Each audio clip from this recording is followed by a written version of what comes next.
Hey guys, thank you for tuning in to another video. It's Tristan Elise, and I am back with my second video. I know it has been 8 months. Yes, it has been a long 8 months, and as the world has been affected, so have I. A lot of things have slowed down for me, but I am back and I am better than ever. And I am ready to help you reach your real estate goal. If you want to learn more about buying versus renting, then you reach the right place. You come to the right video.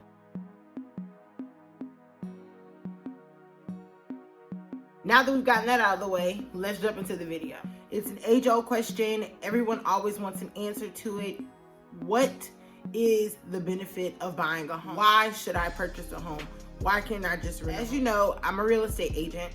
My job is to make sure that you purchase a home. So with that being said, let's take a moment to discuss some of these things. Okay, so let's just start this video with some statistics. I looked on a couple different websites. I looked on Zillow, Statistica.com. I looked at HUD.gov, and basically the statistics are pretty much the same across the board. So just to make it really simple, basic statistics on renting versus buying. 64.4% of US citizens own their home. 36.6% rent their home. The national vacancy rate is 7.2%, okay? 7.2%. They're not talking about just apartments. We're talking about rental properties. It's 7.2% when it comes to housing. Now, the homeowner vacancy rate is 1.6%, okay? So basically, those numbers are saying that of the 36.6% of people who rent, there is a vacancy rate of 7.2%. That's what that number is saying. And of the 64.4% of people who own their homes, there's about 1.6% of that group that doesn't even stay in their homes, okay? So that's a very small number of people who don't stay in their homes. So as we can see, it is the American dream that people own their homes and own land. Now that we've gotten out of the way, let's discuss some bullet points when it comes to renting, because I previously have experience as a leasing consultant, so I definitely know how much it can cost to rent a home, especially an apartment, depending on the city that you live in and depending on what part of the city you want to live in. So there's a couple of things that come to mind when you think about renting that could be a pro. One, you don't have to worry about any major repairs. If there's a hole or something happens and a tornado knocks the roof off for some strange reason, the apartment complex will take care of it and figure it out. If you break your toilet or you need a plumber or something along those lines, the apartment complex will usually figure that out for you. That's not something that you have to figure out yourself, which is definitely a benefit. Another benefit of renting would be low upfront costs. So a lot of the costs that are associated with finding a place to live, especially when you're renting, are very, very low. You're looking at an application fee, maybe a security deposit equal to a full month's rent versus 7% down on a $200,000 home, okay? So there are dramatically lower upfront costs. The other thing that stands out to me when I think about renting, you can move when your lease is up, or there's the flexibility to pay a 2-month lease, a break fee to move out of a place if you need to move on or you get a new job or something along those lines. So that definitely would be the pros of renting. Now, there are some cons when it comes to renting that I personally think of, and the first thing that I can think of are neighbors. Neighbors can be annoying, and not saying that buying a home, not saying that buying a home won't save you from neighbors. You'll still have neighbors, but they won't be on top of you. They won't be below you. They won't be right beside you where you can kind of hear, or you share walls with those people. So neighbors are a big thing when it comes to apartment living. Also, you have a landlord. So usually apartment complexes or even private renters tend to have a landlord, and you may or may not have that neighbor that says, hey, they make too much noise, or hey, their dog barks in the middle of the day, or hey, they're playing too loud with their dog. So those are things that I've had conversations with people and residents over the phone as a leasing consultant about these particular complaints when it comes to living in a community or in an apartment complex. The last thing that I can think of, well, there's two more things. Rent can go up every single year. So as we know, some of us have stayed places for longer than a year, longer than that promotional deal that you got that was a discount on the rent, and your rent has gone up. It could be $10, it could be $50. So it all just depends. So rental increases are definitely another con when it comes to renting, and also no dedicated parking. So those are the cons of renting. Now, as you all know, my job is to definitely make sure that you buy a home or sell your home. And that is where the fun stuff happens. So for me, I think that there are more pros when it comes to owning a home than there are cons. So I definitely want to start with the cons list. So the cons of owning a home are you pay for repairs. So that is the biggest thing that everyone thinks of. The water heater blows, you got to get a water heater. Dishwasher goes out, you got to get a new dishwasher. However, that is where in some cases having homeowners insurance will take care of those things. I remember in a previous home that our garbage disposal went out. My mom made a phone call. We had American Home Shield at the time, so shout out to American Home Shield. And my mom made a phone call. It was a $75 service charge. The gentleman came out and said, hey, this is under warranty. We'll be more than happy to replace it. Mom paid the $75. That was a done deal. Now, mind you, this was maybe 8 or 9 years. However, I just remember that happening. But that is something that comes with home ownership, that you do have to pay for repairs out of pocket. Also, the other thing I can think of is that there are higher upfront costs. So yes, your upfront costs for purchasing a home definitely going to cost you some more money.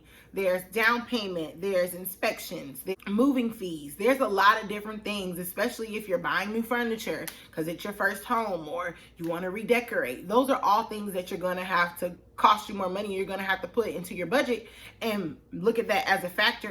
Now, the last thing could be seen as a con, and in some cases it could not. It kind of just depends on your HOA.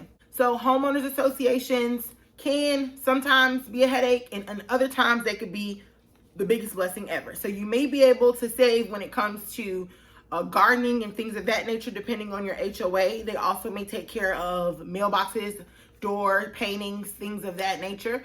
Or your HOA could not take care of any of those things, and your money goes towards maintaining the community pool or something along those lines. But HOA can kind of sit in the middle, whether it's a pro or a con.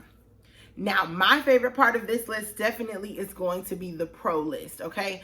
There are so many benefits to owning your own home, especially everything that's been going on. Everyone's been working from home. Everyone is tired of people seeing a plain white wall behind their head when they're on their Zoom calls.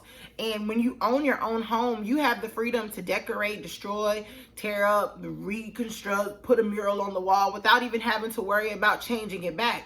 Or you can wait until you're ready to change it. So remodeling and redecorating at any given time are definitely huge pros for me when it comes to determining if I would like to buy or rent.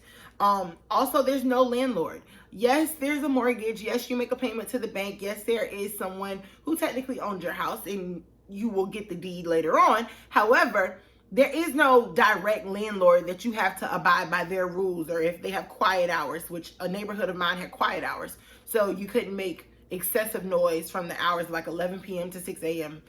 during the week, and on the weekends, I think it was like a free reign. But another thing, rental increases. So I mentioned previously, talking about the cons of renting, that rental increases happen on the yearly basis.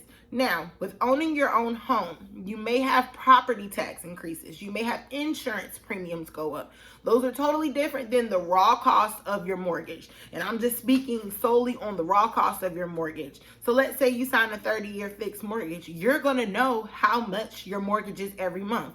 Yes, there will be changes such as your insurance premium, like I said, or property taxes. That may or may not change. However, the overall payment on your mortgage usually stays the same depending on the type of mortgage you select. Also, you are going to begin to set yourself up in a stable way. So a lot of people and a lot of surveys have proven home ownership proves stability. It shows that you belong to a community. It gives you a sense of pride, a sense of belonging. You also can build equity. I definitely want to say this, and I say this with all caution.